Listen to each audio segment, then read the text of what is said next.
ഞങ്ങളുടെ ആവശ്യങ്ങൾ എന്തുകൊണ്ട് അവർ അറിയുന്നില്ല? ഒരു സ്ത്രീ എന്ന നിലയ്ക്ക്, ഒരു അമ്മ എന്ന നിലയ്ക്ക്, ഒരു ഭാര്യ എന്ന നിലയ്ക്ക്, ഒരു സഹോദരി എന്ന നിലയ്ക്ക് എന്തുകൊണ്ട് അവരിത് കാണുന്നില്ല?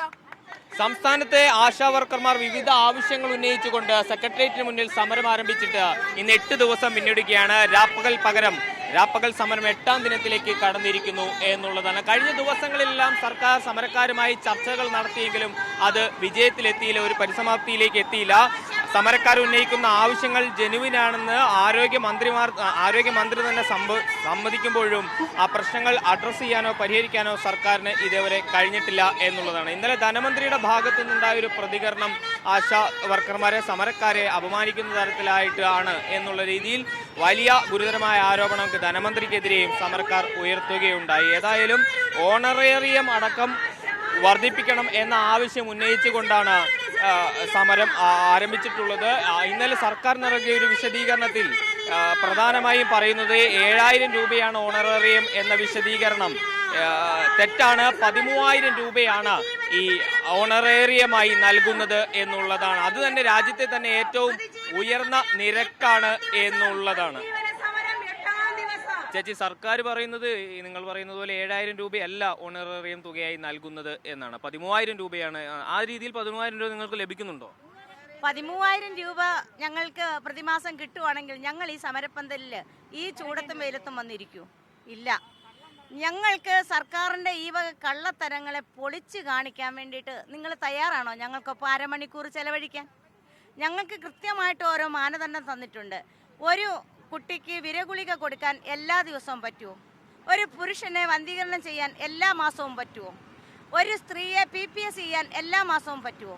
ഇങ്ങനെ കൊടുക്കുന്ന മാനദണ്ഡങ്ങളിൽ ക്രൈറ്റീരിയ അനുസരിച്ച് തുക പ്രസ്താവിച്ചിട്ടുണ്ട്. ഒരു കുട്ടി ജനിച്ചു കഴിഞ്ഞാൽ ആദ്യം കൊടുക്കുന്ന BCGക്ക് ഞങ്ങൾക്ക് ഇൻസെൻറ്റീവ് ഇല്ല. 1.5 മാസം, 2.5 മാസം, 3.5 മാസം. അത് കഴിഞ്ഞാൽ ആ കുട്ടിക്ക് 9ാം മാസത്തിനും 10നും ഇടയിലാണ് ഒരു കുത്തിവെപ്പ് വരുന്നത്.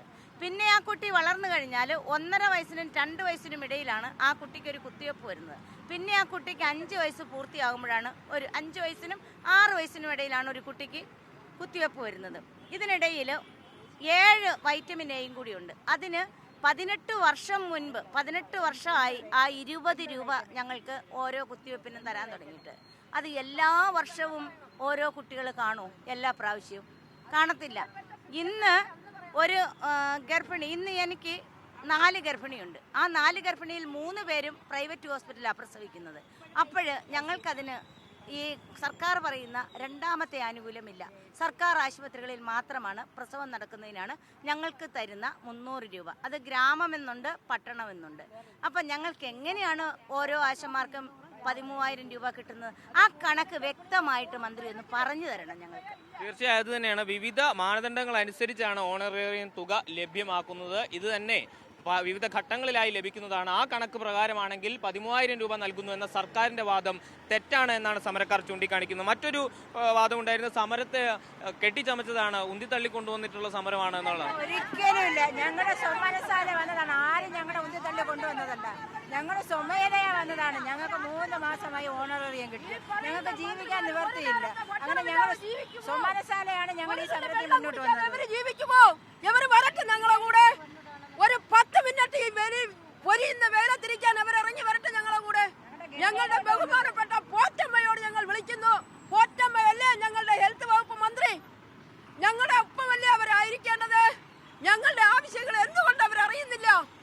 ഒരു സ്ത്രീ എന്ന നിലയ്ക്ക്, ഒരു അമ്മ എന്ന നിലയ്ക്ക്, ഒരു ഭാര്യ എന്ന നിലയ്ക്ക്, ഒരു സഹോദരി എന്ന നിലയ്ക്ക് എന്തുകൊണ്ട് അവരിത് കാണുന്നില്ല? ഞങ്ങളുടെ വേദന എവിടെ കൊണ്ടുവയ്ക്കും? എവിടെ വയ്ക്കും സഹോദരി? മകളെ എന്ന് വിളിക്കാൻ എനിക്ക് തോന്നുന്നു.